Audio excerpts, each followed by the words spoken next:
Welcome to the second episode of the Breakthrough Clinical Trials Lounge. It is 2026.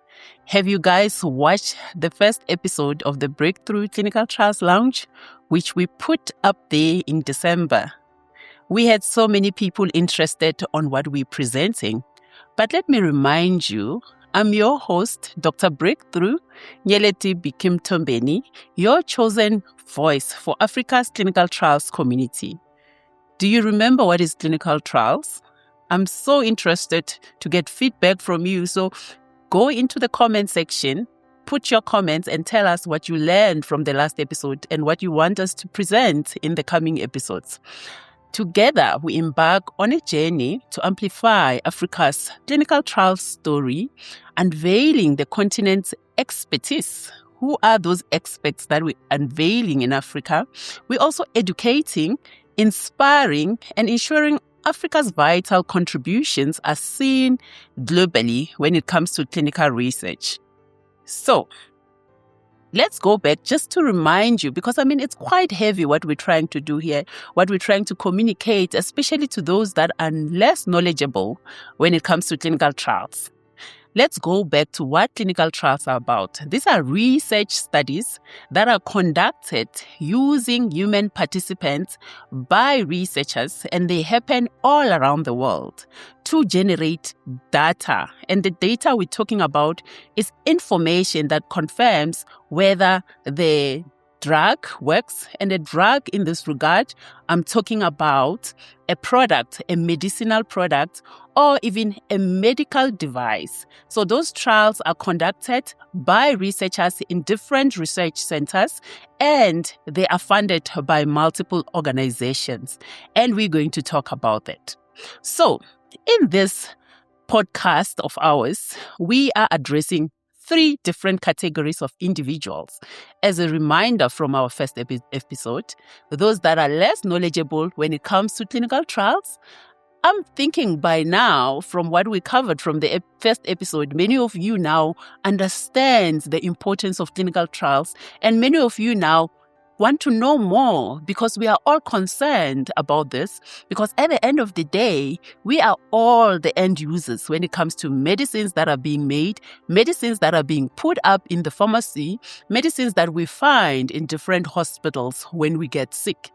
And you have to get knowledgeable. So I guess at some point, I'm going to come here and I'm going to say we're all knowledgeable as a community in Africa when it comes to clinical trials. And then we also have the experts. As a reminder, who are those experts?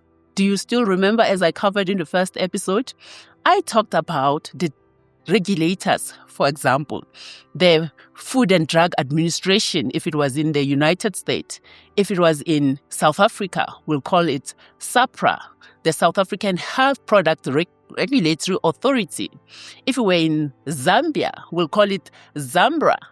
So each and every country has their own regulator. In Nigeria, we call it a NAFDAC. So you need to get to know those regulators. So if you were to think about regulators, think about engineers. They belong to a certain body who set up the standard on how things should be done when you have to go through an engineering project. If it was in accounting, for example, there's a body that basically regulates accountants on how they should perform what they do. So it also the same when it comes to medicines. There is regulatory bodies that are appointed according to the laws of each country that stands there to ensure that every clinical trial or even every medicine that is in the shelf that is being taken by the people has been researched appropriately, and that they have sufficient information about that medicine for it to be used in that particular country. Those are the regulators. In addition to that, when it comes to the experts, is the people that are hired by different pharmaceutical companies that basically are called maybe project managers that will go to the areas where the research are being conducted, and they will evaluate and see that the trials are being done well. And we have the researchers under the experts. The researchers are usually the medical doctors that are qualified to conduct the research. For example, if you want to do a gastro study, like you want to study the conditions of the bowel as an example, you will need a gastroenterologist. If you wanted to do an oncology study, a study about cancer, you will need an oncologist as an example. So those are the kind of experts that we're talking about. Then we have the decision makers. The decision makers is quite interesting in this regard in our episode. The decision makers are the people that decide where should a clinical trial be placed. Are the pharmaceutical companies that decide where should we have the trial placed, where should we get the data to support if our product works or not. A mouthful, but let's remember our mission. Africa is underrepresented when it comes to number of clinical trials that are being done. We are under 10 digits. We are under 1 digit. We are in 1 digit. We only have 5% or less than 5% of clinical trials that are being done all around Africa. What do we do? So hence we started this platform to inform the community, to motivate, and also to inform the global world that we have the expertise to do more. Hence, we have to grow our platform and continue to share. So if you have not yet subscribed, you need to subscribe and you need to keep sharing this platform so that we can advocate together for Africa to be included in more clinical trials. But you may be asking, again, because this is going to be educational. Every time I come here, I'm going to be educating you about something else. But today, I'm going to focus more on participants' experience and just give you a glimpse of how does it work when someone gets into a clinical trial. So, I have a bit of an example for today, just to remind you why it matters. Let's consider a doctor in a public hospital, and then they have a patient. Let's give a patient a name, Kensani. So, Kensani today is diagnosed with a rare disease. What is a rare disease? It is a health condition which affects a small percentage of the population. According to World Health Organization, that could be a condition that affects 65 out of 100,000 people. So let's say maybe in a village, for example, usually we wouldn't have like 100,000 people in a village. Maybe in a town, you will have about 100,000 people. It will affect about 65 people in that particular area, and that will be called a rare disease. In previous episode, I talked about the diabetes that we're all familiar with, the hypertension that we're all familiar with. But today I want to bring you into a place where today there's Kensani who is diagnosed with a rare disease. And the doctor has never seen such a case. He looks at the symptoms and he has no idea what this could be. And after some investigation, he finds that it's a genetic condition. I gave it a name, but it's a medical name that is already there.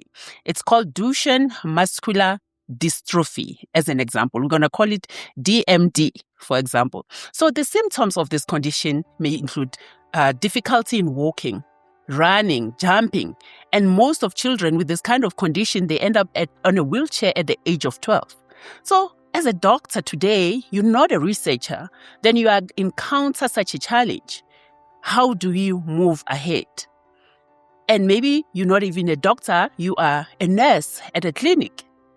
I'm sure there's been so many cases, there's been so many occasions when there is a new diagnosis or there is new symptoms, but as a healthcare providers, you are unable to articulate or understand what could be the cause, first of all, and what could be the condition.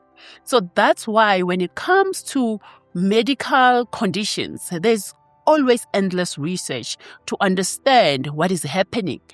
The human body is complex. So, what should the doctor do? Since there's no treatment, for example, we are assuming there's no treatment for this condition. What should the doctor do? Should the doctor, or maybe we say healthcare provider, even the family of Kensani, should they just decide she must just see the disease through, see the disease progress until its end? If they were to be told there's a trial somewhere happening in Cape Town, what should they do? If there is no treatment, for example, the disease progression will include that this patient can suddenly end up in respiratory support, cardiac monitoring, and the patient can get worse and they end up in palliative care, where basically we're just preparing them for end of life. What should the doctor do? What would you do if you were the family member of Kansani? Would you start asking, are there any other options? Is clinical trial an option? Would you then consider enrolling Kansani into a clinical trial? Normally, those kind of clinical trials, the doctor may act as a bridge to enroll the patient in trials. So the doctor could maybe look out for trials where there is no treatment. They could either maybe make a contact with a research center located in Cape Town, but they need to know, where do I find this information? Because it's not information that you can actually, unless if you really know where to look and how to search, But now with AI, things are made easy. But as we continue today, I'm going to show you a few ways of how to find where trials are being conducted. Okay. So before we continue, it brings me to a beautiful case study of two patients whom I have interviewed, and they have taken part in clinical trials. So in this case study, I'm exploring two patients. I want you to listen to their stories. One of the participants in this clinical trial had diabetes, and the other had rheumatoid arthritis. And it's quite interesting, their reason for participation, because I'm quite interested in this topic. So I really study it a lot. So I'm going to play you a clip, which you then need to listen to, which you just stay focused and understand the stories behind the reason for participation for these two patients. And as you listen, I want you to put yourself in their position. And don't forget the story of Kansani, the rare disease one. So you have Kansani with the rare disease one. Now I'm introducing you to two different patients. The one patient has diabetes and the one patient has rheumatoid arthritis. And these two patients decided to participate in a clinical trial. So we're going to go through that and listen through carefully. Biological medicine, and it was tablets I took. One tablet in the morning and one in the afternoon. And what was it for? It was for rheumatoid arthritis. Okay. And for how long? They extended the trial, and so in the end, I think it was nearly 6 years. Yeah. Yeah, it was very long.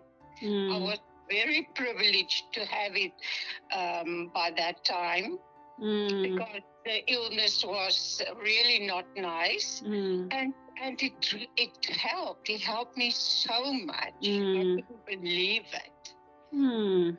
You said, no, they must definitely put me on a trial.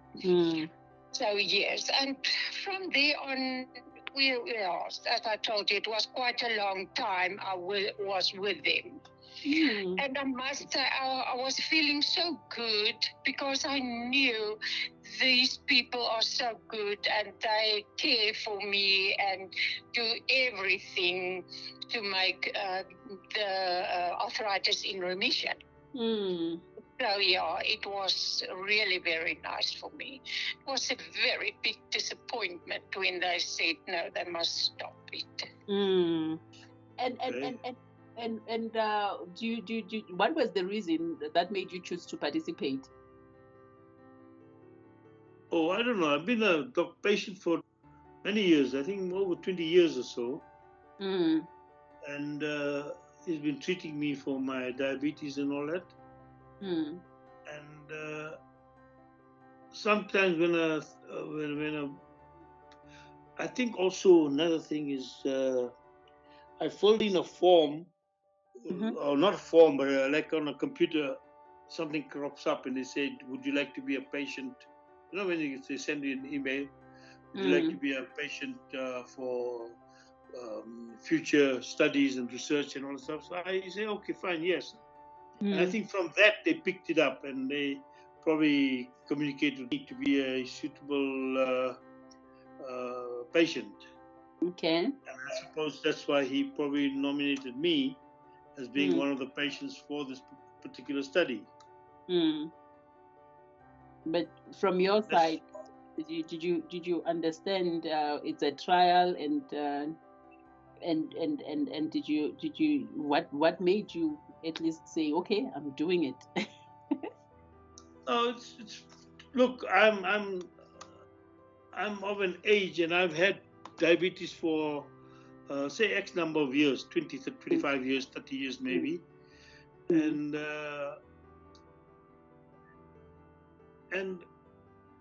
I like to be free to eat and enjoy food. Let's put it, enjoy food.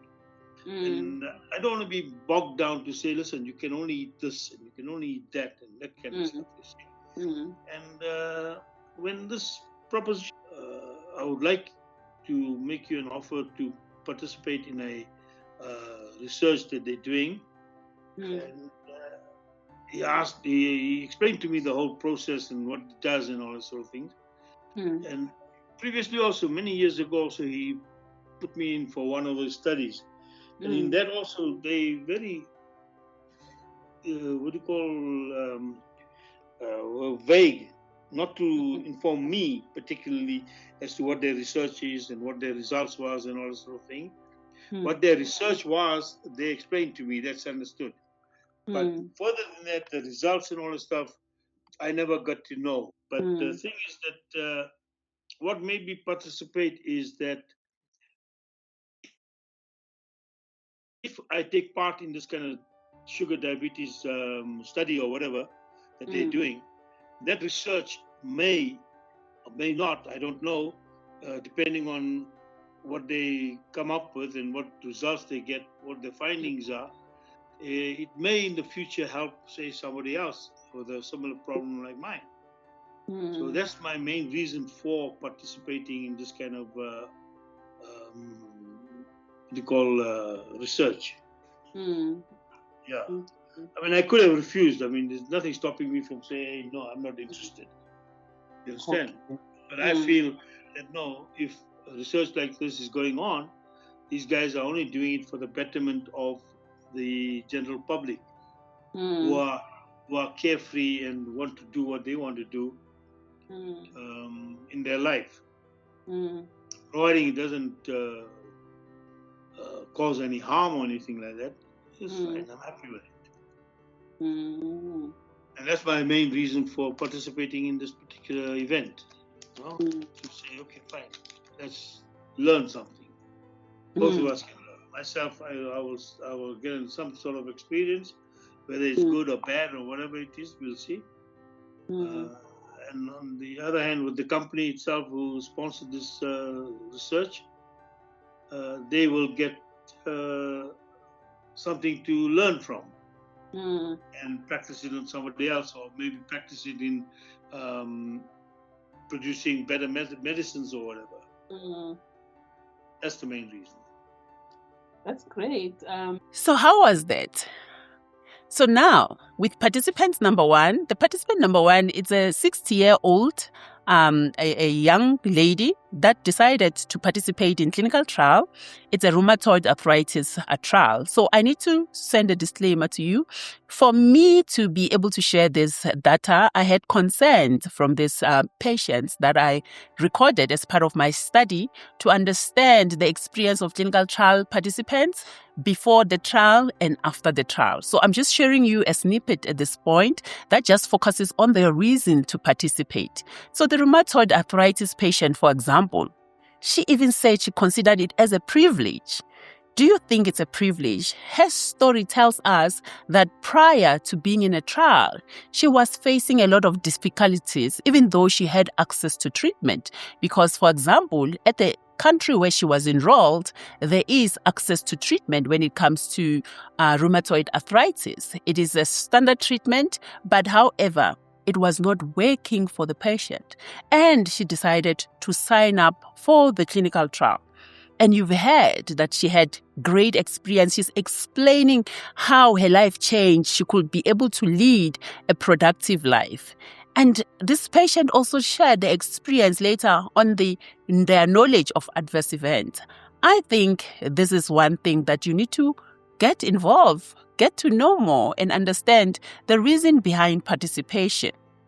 So the case of the participant number 2, as you noted, it's an older patient, above 15 years, and they participated in a diabetes study for over 8 months. What made this participant participate? So we call them participants. We don't call people that participate in clinical trials patients. They are called participants. So what made him participate? He said he wanted to help someone. So I think for him, he basically obviously has 2 reasons. The first reason was that he wants to have to live, if there's a chance that with his diabetes, he can be able to eat whatever he wants. But the other main reason that he articulated was that if it can help someone. I see this similar to when people donate blood, as an example. So think about it. If you find yourself in a situation where you need to be supplemented with a blood product and there is no one that has donated blood. So think about it as an example of participant number 2 who said, I chose to participate because I needed to help someone, or whatever information that they will find from these clinical trials. In future, it could help someone. What do you think from these 2 cases that I shared with you? So, reasons for participation differ. They differ. First of all, we talked about the rare disease condition, that it's a case where there is no treatment available, but there's a chance with the clinical trials. And then the other was to access better treatment. The rheumatoid arthritis patient, for example, she already was on treatment, but it was not sufficient. It was not controlling her condition. And rheumatoid arthritis, it's really, really, really a tough condition to live with. So it's not like your diabetes sometimes and hypertension that do not have much symptoms until later at a stage. Rheumatoid arthritis affects the joints. People with rheumatoid arthritis, for example, they may be unable to even wash their own clothes. They have struggles when they get up in the morning. They need to first stretch and help themselves because of the joint pains and all these kind of pains that they experience. So this patient realized that I am taking treatment, but it's not sufficient, and they decided to participate. And the other said they will choose to participate to help others. So, do you think you can participate in a clinical trial now that you have seen these cases? And if you were to participate, what will be your reason for participation? What will be your reason for participation? What will be your reason for participation? I think it's quite interesting that there's multiple reasons for participating in clinical trials. Should African people, or should we as Africa participate in clinical trials? So the participation could be in different aspects. I basically highlighted now the participation as a trial participant. We said we want to showcase the expertise when it comes to research. Should researchers in Africa participate in clinical trials? These are people that grow to become experts. So if you're in Zambia now, do you know who are those researchers that are participating in clinical trials? What kind of expertise do they have? What kind of trials can we do in Zambia? How do we bring that forth so that we know what kind of trials can be done in Zambia, as an example? So the participation, don't think participation only at a trial participant level. It's just that using the clinical trial participants' experience helped me explain the story that I want you to understand today. But you have, remember I said, the experts and the decision makers. So let's say now we switch to the experts. As a healthcare provider, as a medical doctor, would you participate in a clinical trial? Would you consider putting your patient in a clinical trial? Do you know where clinical trials are conducted? Do you know what are the skills that are required for you as a medical doctor to conduct clinical trials? Where are these trials being conducted? Then we move again. So we talk about the healthcare providers. Let's think about the regulators. I talked about NAFDAC for Nigeria, for example. They approve medicines and devices that are used in Nigeria for treatment and diagnosis of conditions. So today they will receive, like for example, now they receive a new submission from a pharmaceutical company from China. And this pharmaceutical company now wants to register a product in Nigeria. This product has never been tested in Nigeria. It was tested maybe with other populations from other countries. As an expert in NAFDAC, should you then review this file? We call it dossier. Would you review this submission? And would you then give it approval without data that shows the people, if it works for the people in Nigeria? So the participation, it's not just at the patient level. We're talking about participation at the regulator level. We're talking about participation at the researcher level, who are the healthcare providers. I actually studied in a medical school, and later after, when I joined the clinical trials industry, I've been in this industry for over 20 years. I'll speak to my peers that are medical doctors and they will have no idea what is clinical trials. But at the end of the day, they are prescribing those medicines.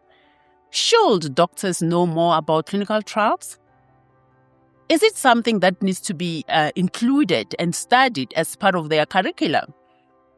Which university in South Africa in Africa actually can stand and say, we actually included clinical trials in our curriculum for medical practitioners? Not just medical practitioners, because the experts is not just medical practitioners, can also include your pharmacist, for example, that do the dispensing of those medicines, can include your nurses that are also playing support services in that system. And also the people that end up working at the regulators, they are experts. They need to know all these processes. So now let's move to the third, the decision makers. Where are these decision makers? Who decide where a trial should be conducted? I'll give you an example of a pharmaceutical company in China that, after collecting data in other countries, decide that they want to register a drug or a medicine or a diagnostic a system in Nigeria. When they started with the development of the product, did they have Africa in the plan? Did they have Africa in the plan? Where do they begin? I think it's quite interesting, guys. Let's talk about it. Where do they begin? Where do you begin? Or maybe let's go back to that case that I actually reflected on earlier on with regards to the rare disease as an example. So let's take a researcher then continues to study that rare disease and continue to study different formulations or different products that they think will work for that particular rare disease. How do they decide where to actually place that trial and collect the data? And why is Africa not being included at the decision point? I think it's a very big question that I'm asking, in a sense that I'm talking alone today. I'm not sitting with any experts here.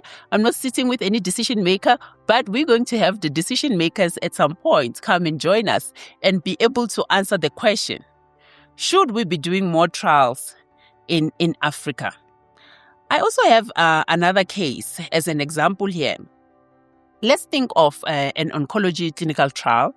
Maybe someone you know has been diagnosed with breast cancer, as an example, and you want to help them find a trial. Where would you begin? So I'm going to demonstrate to you how you will then find that particular trial. In different countries, there are clinical trials registries. In South Africa, there's a South African National Clinical Trials Registry where you can actually find the clinical trials that are being conducted in South Africa. In the whole of Africa, we have what we call Pan-African Clinical Trials Registry, and I'm just adding here the links to those registries so that you can get to know where to find the clinical trials, and you can be able to see what kind of clinical trials are being conducted. And there's other areas where you can actually do easy access, like a place called centerwatch.com. So I find centerwatch.com being much more easy and much more friendly in order for you to find clinical trials that are being conducted. What you need to just do, for example, now I'm entering data to show you if I was looking for a breast cancer trial in Johannesburg, then I'll just go to Centerwatch and then I will key in Johannesburg, and it's able to show me different trials that are there.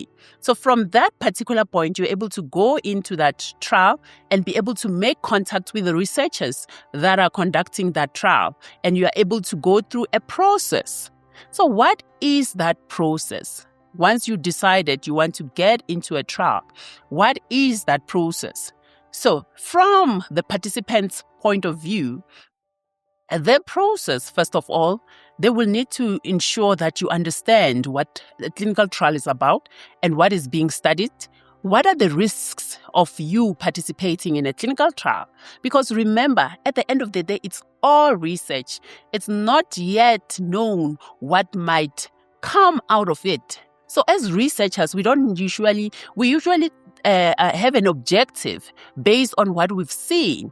And the objective will be like, we want to assess if this drug works, how it works, and how safe it is. And we believe, based on prior information, that that drug works. But at the end of the day, during a trial, because it's research, any data can come out of that. So when you join a clinical trial, you need to be fully informed. So there is a process that is called informed consent, which the researchers will need to go through it with you and take you through so you understand the risk that you will be putting yourself into and decide, are you participating to better your own health or taking a chance that it may better your health? Because remember, it is not yet guaranteed that the molecule works at that particular time. Or are you giving your body, for example, to participate in a clinical trial with the hope of generating knowledge that could help future patients? Or are you considering participation because there's just no treatment and this is your only option? Or many other reasons that you can get for participation. So when you go through that informed consent process, they will go through it with you, and then after that, they will also go through what they call eligibility process. Then the eligibility process, they look at, do you qualify? It doesn't mean that because you have that particular condition, you qualify. So there are different steps which they will say, okay, you need to have this and that and that. For example, they may say, okay, for you to join the breast cancer trial, you shouldn't have active tuberculosis, like active TB as an example. But different research have different requirements. So maybe they may say, okay, for this kind of treatment that we're working on, you shouldn't have diabetes. So it depends on the kind of research that they will be working on. So from that particular point on, they will introduce you to what needs to happen during the trial, which will include, for example, when you come through for the first time, I've already highlighted, there will be the informed consent process.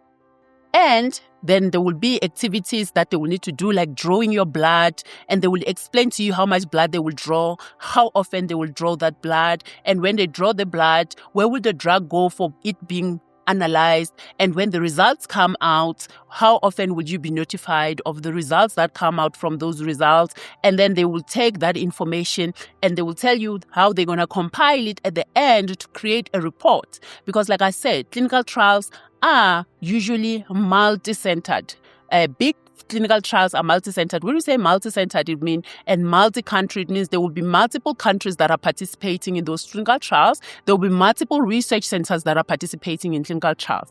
So that is really the process on how you get into a clinical trial. You may be asking, at what point do they decide to start putting patients into clinical trials, for example, or putting in human participants into a clinical trials?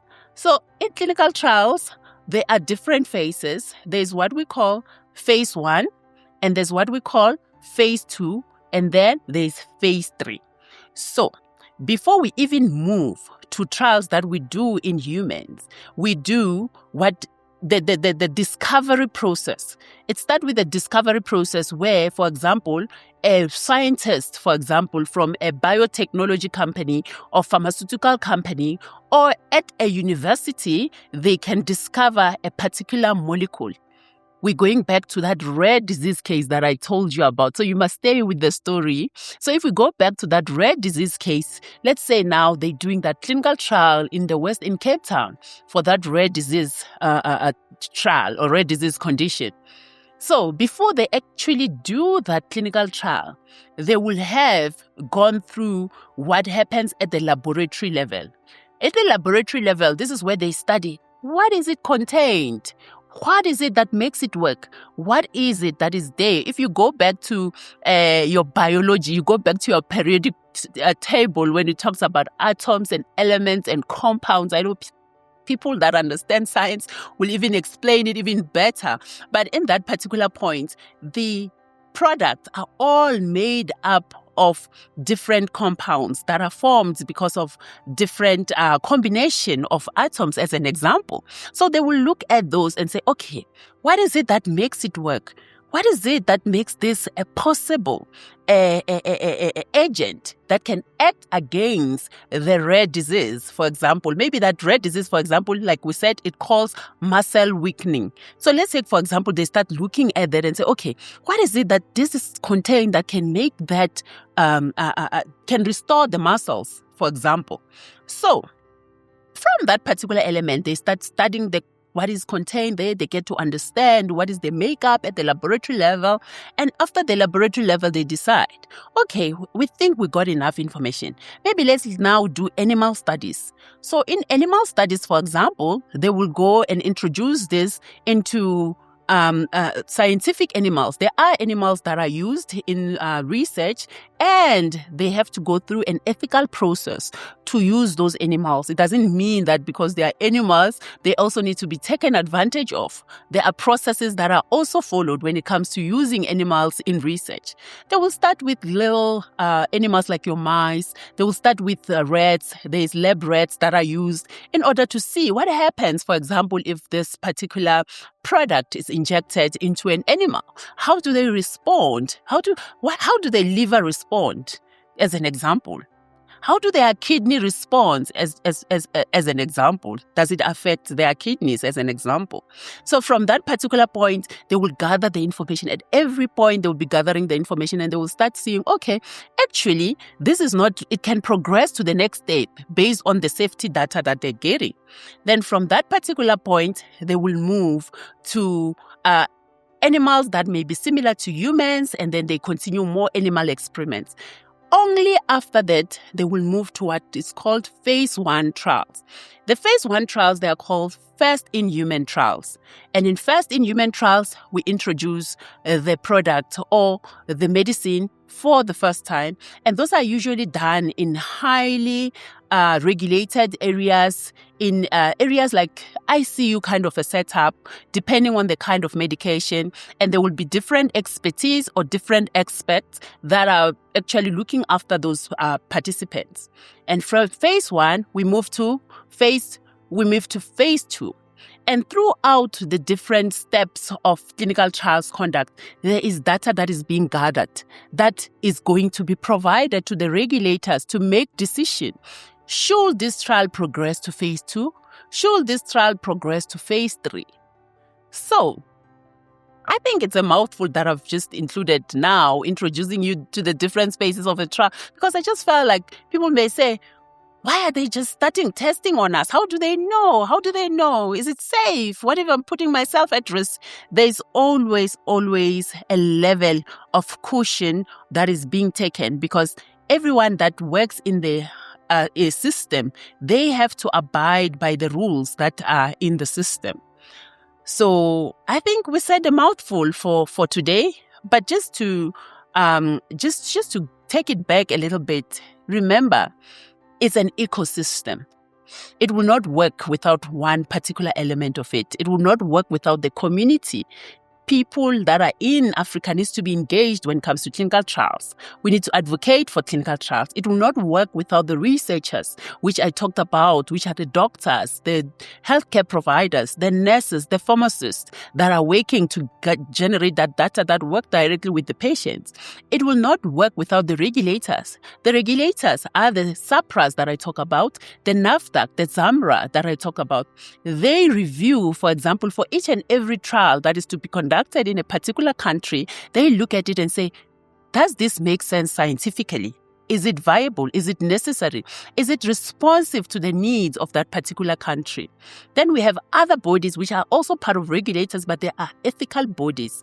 They ensure that the trials that are being conducted, they protect the right, the safety, and the well-being of the participants. So each and everything that is submitted, they look at it and see, would it be protecting the participants, their rights, their safety, and even their dignity? Then we have the industry, which is the pharmaceutical companies, can be the government, it can be the non-governmental organization, can be biotech companies, it can be universities. These are the funders that actually fund the conduct of clinical trials. Let me share something quite interesting as I get to the end of my my episode today. I actually went through the internet just to search what people are saying when it comes to people posting about clinical trials. There was an interview that I saw with one professor. It was on Newsroom Africa. I think it's Professor Kelly Chiban. And someone commented, this man is working for them unless it's local pharmaceutical companies. So there's still a lot of mistrust when it comes to what is happening in clinical trials. And someone says bribery and corruption will be the main obstacle to having reliable data from Africa. Do you agree? Are we not able to do research properly like all the others across the world? I don't believe that. And then another one says social habits are similar around the world, which plays on diseases and which makes expansion of clinical trials possible. We no longer affected mostly by infectious diseases. Our social habits are also saying that we need to be able to be participating in those clinical trials because our conditions are also changing and we are much more aligned, or at some point we're even taking over when it comes to the higher burden of diseases and even for non-communicable diseases. So we may have been in a situation where we had more infectious diseases that were put up there and we know a lot about. Your infectious diseases, I'm talking about your HIV, your tuberculosis, but maybe information about what is happening in non-communicable diseases like your diabetes, your hypertension, your cancers are unknown, and you may find that we're probably carrying the high burden. Remember, Africa makes 18% of the world's population. So, as I end today, I hope I've covered this in a way that helps you understand and start to build trust when it comes to participating in clinical trials. And when you're an expert already working in this industry, we know that this industry is quite demanding. There's a lot of challenges. A new research center, when it starts, it costs a lot of money and it's usually privately funded. No one funds research centers per se. Obviously, there are calls and grants there and there. But generally, many people that go there and start research centers, it's usually from their own pocket. So you may be getting tired of waiting, but maybe hold on a little because we need to keep the system going. And if you're a decision maker, maybe you're sitting somewhere in Germany, you're starting a trial. You're sitting somewhere in Australia and you're starting a trial. I hope this message that we shared today to show you the perspective of Africa and the interest in us as African being at the forefront of clinical research will make you consider adding one of the African countries into your upcoming clinical trial. So thank you so much for being with me, for staying with me throughout. And I am your host, and I'm the voice of African clinical trials community, Dr. Breakthrough. Do not forget that we're bringing in new breakthroughs when it comes to drug development and medicines development. Thank you so much.